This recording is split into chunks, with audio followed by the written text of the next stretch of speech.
is this. Right now you feel good. There is no way you could feel anything but good. But what we want to look at is what can we do to make certain we feel good next week, next month, next year. In other words, how can we keep it going? How can we be up most of the time and on when we need to? Now, I'm going to put a lot of emphasis in this session along the lines of the fact that you can have everything in life you want if you will just help enough other people get what they want. And what we're going to do, ladies and gentlemen, is we're going to work with a formula. We're going to give you some steps and procedures which absolutely will make a permanent difference in your life. I would like to remind you that we touched on the first step in our last session when I said to you the first thing you want to do is you want to claim these qualities of life. You want to simply adopt them as being yours. You want to do everything you can on a steady basis to develop those qualities further and further and further. Step number 2, if you want to be up most of the time and on when you need to be, if you want to build that winning attitude, then you need to be a good finder. I'm going to stray from what a lot of people believe is the norm in life. The old look out for me first, and then if there's anything left, you can have it approach to life. As I indicated earlier, we teach a seminar in Dallas called Born to Win. People do come from everywhere. A couple of years ago, we had a major corporation to send in 4 couples. Now, we encourage people to come with their mates if they are married. But it is not a marriage seminar, though we've seen a lot of husbands and wives walk in at each other's throats and walk out in each other's arms because we did fit them with those new glasses, because we did teach them how to communicate. Again, a lot of people really do think that when they take turns talking, that's communication, and that really is not. Well, in this 3 days, I lecture twice a day, but most of the time is spent around a round table with 6 other people. There's a lot of individual instruction. There's a great deal of individual participation. Somebody has rightly said that if you hear it, you forget it. If you see it, you remember it. But if you see it and hear it and do it, you understand, and then you're successful. That's the reason we like to get you involved. It's the doing that makes the difference. Again, you got to be before you can do. You got to do before you can have. Well, these 4 couples came to our Born to Win seminar, and we had them really involved. When we have these people around those round tables, every time anybody says anything or does anything, the other 6 people write them a little note, and it says, "I like Jane Jones because." And then they give some specific observable behavior. Because she is so pleasant and gives me encouragement. At work, you could say something like, I like Bill Smith because he brings his projects in on time and under budget. But at the seminar, at the end of it, each person there has got between 50 and sometimes as many as 150 of those little slips. And they literally keep them for months, sometimes even years.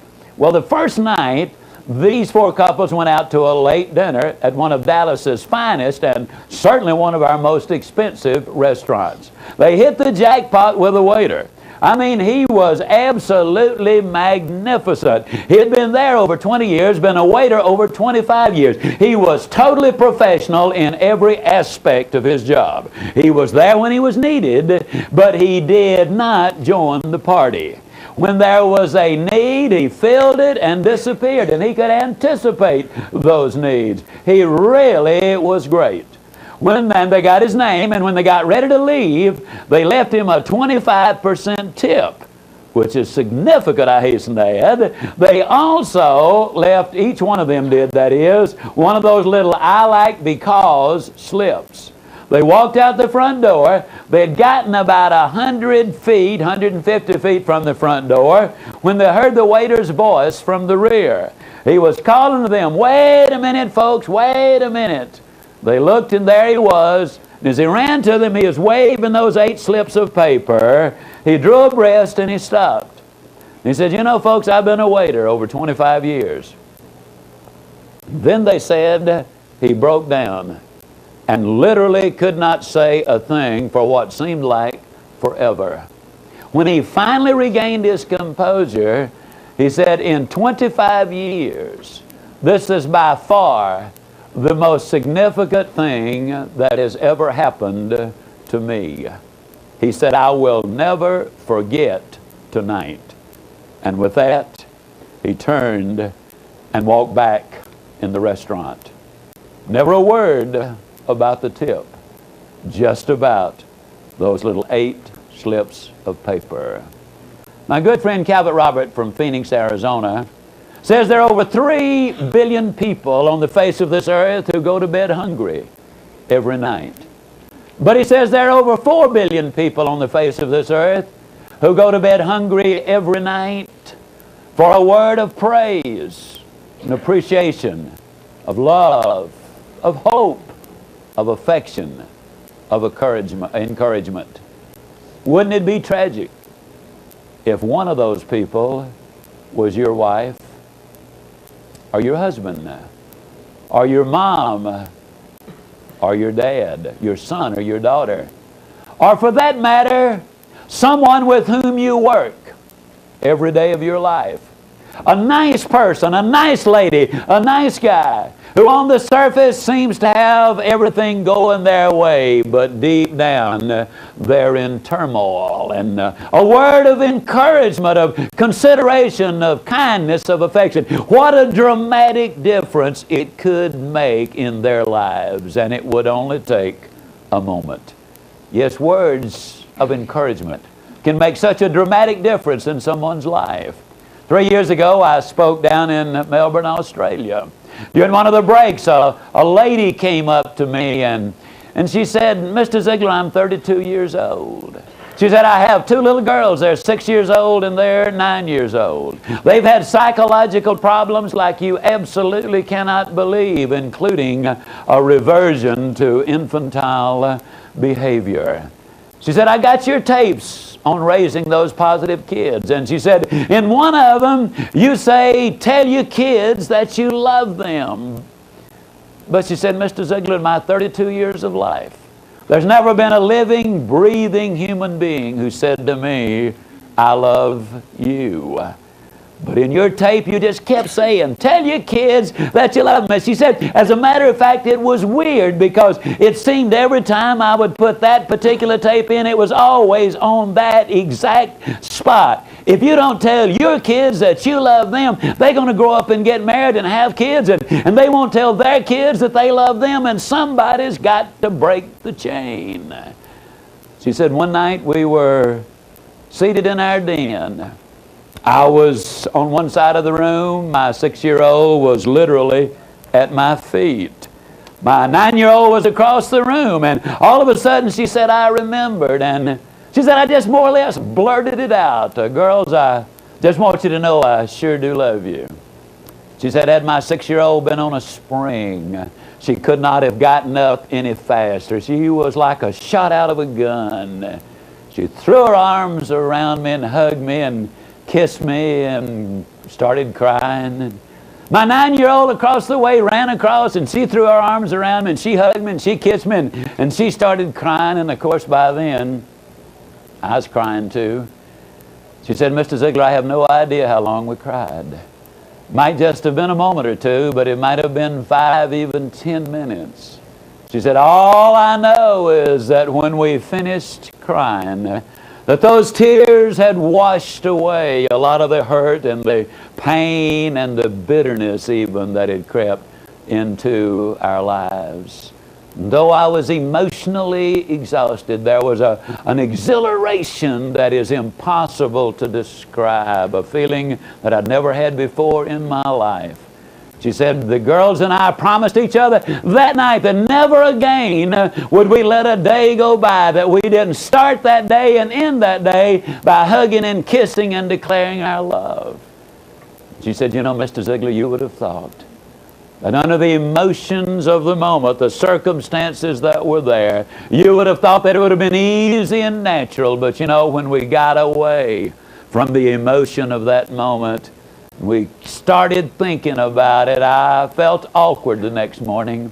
She said, I'm just so grateful that I was mature enough to understand that if you always wait until you feel like doing things, you will never really get them done. And so she said, though it was awkward at first, because you cannot make an overdraft on the bank of love all of your life and then bring that account up to date in one deposit. I don't care how big the deposit is, but the next morning, awkwardly, I grabbed my little girls again. I hugged them and kissed them, told them how much I loved them, and they told me the same thing. Took us a couple of weeks before it even approached being natural. At the end of the month, though, we were adding an occasional hug and kiss extra, and Mr. Ziegler, within 60 days, we just used any excuse for the hugging and kissing. And Mr. Ziegler, within 90 days, 98% of all of those psychological problems had disappeared. 2,000 years ago, a Jewish scholar wrote a love letter to his relatives in Corinth. Some say it's the most beautiful love letter ever written. He kind of summed it up by saying, love never fails.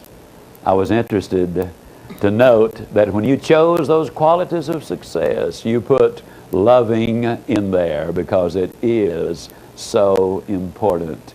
I'll take you back to the story of the waiter.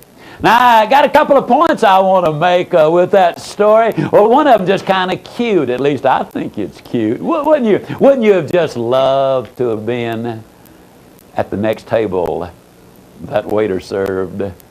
Man, don't you know they got service like nobody has ever gotten before in their life. But the real reason I tell the story, the major point I want to make, is the very heart of everything we do. And that simply is this philosophy that you can have everything in life you want if you will just help enough other people get what they want. Why, the next morning when those 8 people came in, and remember now, the waiter said it was the most meaningful event of his entire career. But you should have seen those 8 people the next morning. They were so high, we had to pull them down off the ceiling before we could bring them into the room.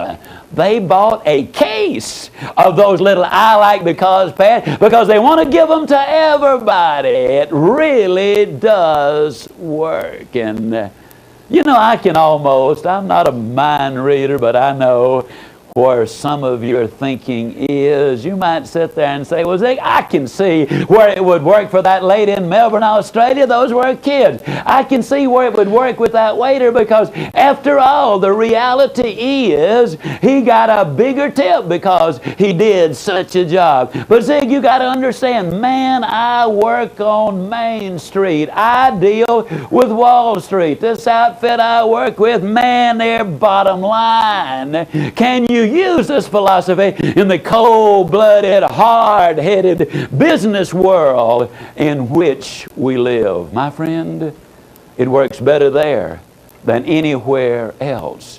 In the December 1987 issue of Executive Excellence, a publication of 16 pages which has a lot of very concise and pertinent articles in it. There was an article in it by Dr. Ken Blanchard, and Dr. Blanchard was, or is, the man of 1-minute manager fame. And Dr. Blanchard reported on a study which had been done concerning investing in the Dow Jones. And here's what he said.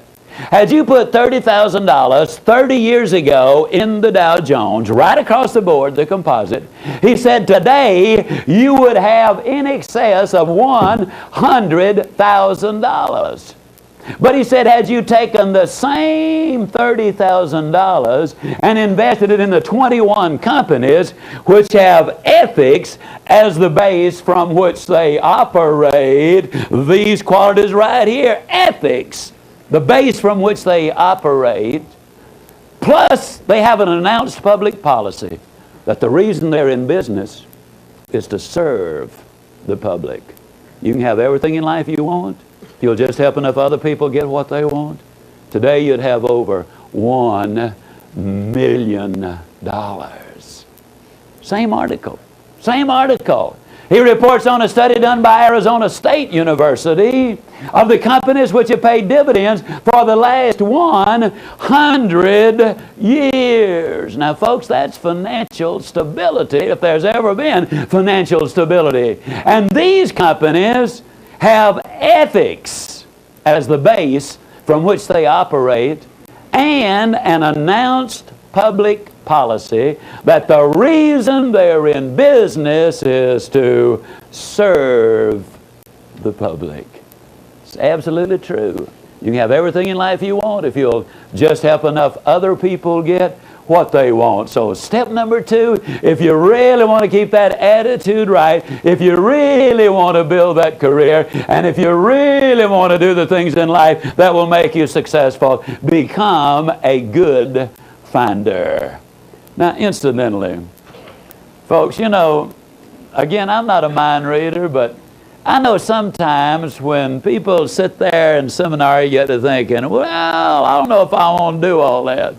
Like this idea of standing in front of the mirror and claiming all of those qualities. I'd be a little self-conscious, Ziegler, if I did that. Now, I'll look at them from time to time, but to go through that rigmarole you're talking about, I don't know about that. Friend, let me ask you a question. What have you got to lose? Nobody's even going to know about it but you. But suppose it does what I'm telling you it will do. Wouldn't it be tragic if you chose not to take a simple suggestion that would make a dramatic change in your life? Claim the qualities, number 1. Number 2, become a good finder. Number 3, you need to get an education. One of the things that I do in our company when we bring someone new aboard, at the moment we have about 80 people, and when we bring someone aboard, I like to spend a little time talking with them to let them know what they can expect from us and kind of to find out what we can expect from them. Kind of to get to know that individual. Recently we had a beautiful lady to join us after she had been on vacation for 23 years. Now, those of you who are mothers will say, Ziegler, that wasn't a vacation. Seriously, she had raised her children. Now she was re-entering the workplace, and she was starting back, and you can understand why she would be a little apprehensive. And incidentally, I understand raising kids is not a vacation, and I would never even mildly imply that. But now she's shifting gears. And as she came in, the first question she asked me was, do you discriminate because of a lack of education? And I said, well, we certainly do. She looked a little stunned and obviously disappointed. But I said, we never discriminate because of a lack of schooling. Now, there's a dramatic difference in the two. You see, you can finish school, and I definitely think you should. You can even make it easy, and I definitely think you should not. But you can never finish your education, and it is never easy. It's something that goes on and on and on. I'm absolutely convinced that there's literally no excuse in America today for anybody not to have a brilliant education if you can even read at the 5th grade level. And if you cannot read at the 5th grade level, go to your public library. They can put you in touch with the people who are teaching illiterates how to read in most every case. Once you've gotten turned on to what it can mean to you, I believe you'll do it. There's no excuse for not being brilliantly educated. All you need to do is 3 very simple things. Number one, you should learn one new word every day. Now, ladies and gentlemen, that's not an earth-shattering task. Reader's Digest has an article every month, or a page in there. It pays to enrich your word power. One new word a day. In 5 years, you can talk to just about anybody about just about anything. Not because you know a whole lot of big words, but because they have broadened your base. It's gone broader and deeper. And you see, every time you learn a new word, that word's got a couple of buddies. And those buddies have got buddies. You learn one new word today, and in 5 years, I'll absolutely guarantee you it will make a difference. One study involving 1,361 executives revealed, and these are top-level executives, revealed that they had outstanding vocabularies. Vince Roberts lives in Ottawa, Canada. Now, Vince was 37 years old. He had a 5th grade education. He was a cab driver. And he literally spent hours every week at the airport waiting on a fare. He spent hours every week at the hotels waiting on a fare. And then one day, something happened in Vince Roberts' life. I do not know what it was, but something happened. He became inspired. He realized that he did not have to stay like he was or where he was, so he bought himself a book. The book he bought was a dictionary. A 20-pound dictionary. And starting on page 1, word for word for word, he went all the way through that 20-pound dictionary twice. He ended up owning the cab company. He ended up investing in the stock market, becoming a very wealthy man. Today, he travels telling people how you did it. How he did it. Now, my friend, there is no excuse on earth. There's no reason why you cannot learn at least one new word every day, and it absolutely will make a difference. Step number 2, in order to get that education, you need to read at least 20 minutes every day. Now, I spend about 2 hours a day or more. But you got to understand, this is my business, this is my life, this is my profession. I got to do it. Fortunately, I just absolutely love to do it. But 20 minutes a day will make a dramatic difference. Now, obviously, I'm talking about reading something good, powerful, positive, biographies, autobiographies, self-help books, motivational books, books about your business, your profession, the industry of which you are a part, books about human nature, how to deal with people. If you are an average reader, that's 220 words a minute.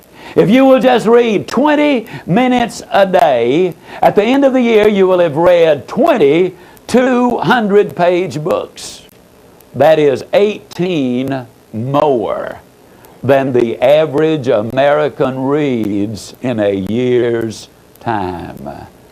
That will give you a colossal advantage in whatever it is that you're doing. And folks, the reality is just a little advantage is all most of us need. It's the little things that make the big difference in life.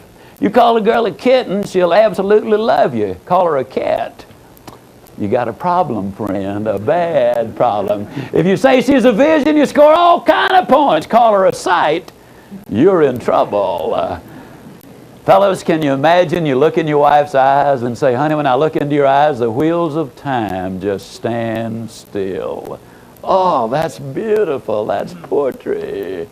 But can you imagine what will happen if you look her in the eyes and say, you know, honey, when I look into your eyes, when I look into your eyes, I just am reminded that you got a face that'd stop a clock. I mean, ladies and gentlemen, that is something that would make a difference. It's the little things that make a big difference. If my watch is 4 hours wrong, no problem. But if it's 4 minutes wrong, I'm in trouble. Because you see, I'm scheduled to leave this afternoon at 3:45. If it's 4 minutes slow and I get there at 3:49, well, you can see the problem. Because I made a deal with airlines that if I'm not there when they get ready to go, that they're just to go ahead without me. And as far as I know, they've always lived up to their end of the agreement. They did it last year in Dallas, I can say that. Little things make a big difference in life. The third thing you need to do to get that brilliant education is you need to regularly listen to cassettes when you're in your automobile. For example, the average salesman, according to my friend Don Hudson, spends 510 hours a year in his automobile. While you're in that car, and the average person, incidentally, I was a visiting scholar at the University of Southern California for 2 years, and they did a study which revealed that if you live in a metropolitan area and drive 12,000 miles a year, that in 3 years' time, you can acquire the equivalent of 2 years of college education while you're in your automobile. You can literally learn everything from Chinese art and a foreign language to the Bible to financial planning to goal setting to how to close a sale to how to communicate more effectively. There are hundreds of things that you can learn in your automobile. It ought to be the greatest educational institution literally in the world. You spend $10,000, $15,000, $20,000, $30,000, even $40,000 in a car.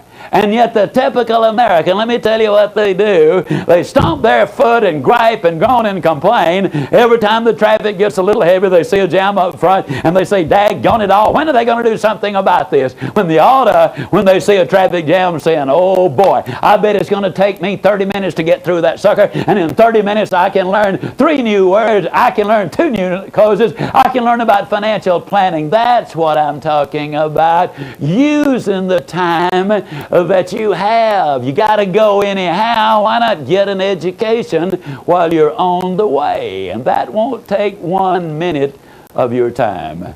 Incidentally, folks, when you talk about time, let me remind you that 72% of the time when we're watching television, we're watching something we have no interest in. We rush home to see a particular show, The Cosby Show. Wonderful show. I've already seen it twice. It is a good show. But a lot of times people will mash a button and change the channel and watch on the other one, and 4 hours later they say, boy, I can't believe I spent the whole night here doing nothing. I'm talking about utilizing your time. So step number 3 is get an education. Step number 4, if you really want to go to the top, you want to maintain that attitude, you need to learn how to say hello. You need to know how to greet people properly, whether it's in person or whether it's on the phone. Now, I do something, and have been doing it a long time. Regardless of what time of day it is, when I greet people, I always say, good morning. And whether it's 9 o'clock in the morning or 9 o'clock at night, they always respond, in 85% of the cases that is, they'll say, good morning. Now, a lot of times, after they said it, they'll say, it's not morning. Then I'll say, why did you say good morning then? They said, I said it because you said it. I said, that's right.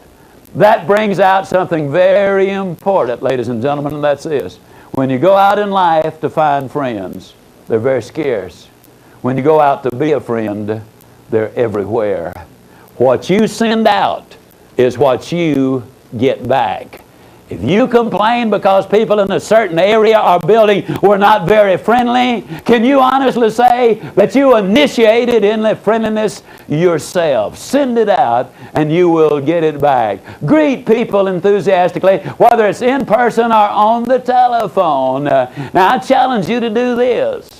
When this seminar is over, go get your yellow pages out. Look up 10 numbers. Swap with one of your buddies who's got 10 numbers and dial those 10 numbers, and I'll guarantee you no more than 3 out of the 10 can you identify what the name of that business is. You really cannot. They snatch the phone off the hook as if it were an intrusion. What do you mean on this number? I wouldn't bother you. Good morning, little company. And you have no more idea than a goat who you have called. I challenge you. Call us in Dallas, 214-233-9191. Got a watch number, but it'll do you more good. Spend your own dollar. Call us down there, and our lady will pick up that telephone, and with considerable enthusiasm, she'll say, "Good morning." Now, a lot of people say, "Ziglar, is it always a good morning?" It sure is. And if you don't believe it, you just try missing one of them. Then she makes a little motivational speech. She says, "It's a great day at ZIG ZIGLAR's. And this is Shirley. May I help you?" There are 11 words involved. It takes 4 to 5 seconds to do that. It will save you an average of 9 seconds because nobody ever says, "How'd you say it was? Which company is this? Where are you?" They've gotten the communication very clearly. Now, when I'm at home, and I do stress this is when I'm at home, when I answer the telephone, I answer it many times singing, "Good morning to you." Now, I'll be the first to admit sometimes there's a long pause.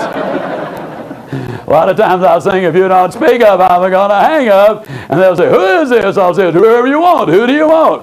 "Man, you sure do feel good today." I say, "Yeah, many years ago, I decided I was going to feel good today." Good friend of mine, before his tragic death, Dr. John Kozak, a brilliant young psychiatrist, told me that over 90% of the way we feel is determined by the decision we make as to how we want to feel and how we expect to feel. There are 51 diseases which are psychosomatic in origin. Answer it with enthusiasm. A lot of times I'll pick up the phone, I'll just say, "Howdy, howdy, howdy." Now, my favorite way of answering the phone at home, "Good morning, this is Gene Ziegler's happy husband." I do it for 2 reasons. Number 1, it's the truth. And number 2, fellas, you just can't believe how many points I score with that redhead when I answer that telephone that way. And I love to score points with a redhead. Now, when one of my grandchildren are around, I have 2 that are the right age for this. One of them is named Sunshine for obvious reasons. The other one is named Keeper. Now, when a fisherman pulls in a good one, he's got a keeper. And so when we first saw her, we knew we had a keeper, and that's where the name comes from. If one of them are around, I'll pick up the telephone and I'll say, "Good morning, this is Sunshine's proud granddaddy." Those little eyes just light up and think of what that does to her self-image. One day, Keeper was over at the house. She and I had been talking up in my office. The redhead was down in the den, and then Keeper left me and went downstairs, and I had to ask the redhead something, so I just picked up the phone and dialed her, and Keeper picked up the telephone. She said, "Good morning, this is Mama's happy, happy granddaughter." I'll tell you, ladies and gentlemen, these kids really, really get with the program. They follow the model which is there. And you might say, "Well, Zig, now, why do you do this?" Well, let me tell you something, folks. I do it because, again, you cannot separate your personal life from your family life and from your business life.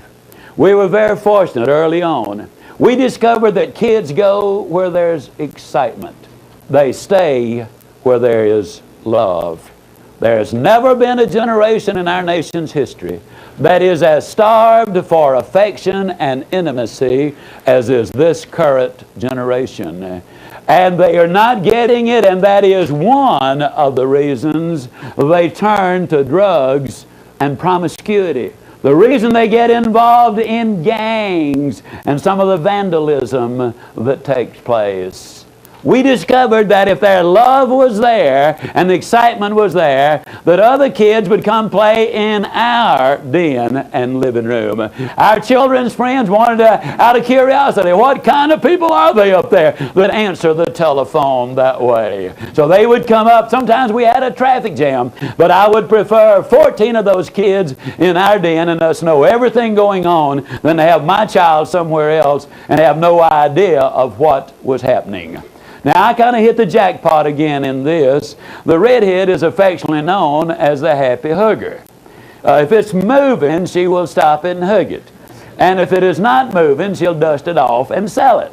So when these kids would come in, the redhead would grab them and give them that hug.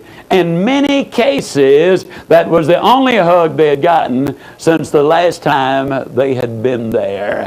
It creates an amazing environment by answering the phone that way. Parents, I challenge you to do this. If the telephone rings and your daughter is standing or sitting around, Mom, just pick up that telephone and with a big grin on your face and a lot of enthusiasm, say, "Good morning, this is Molly's proud mom."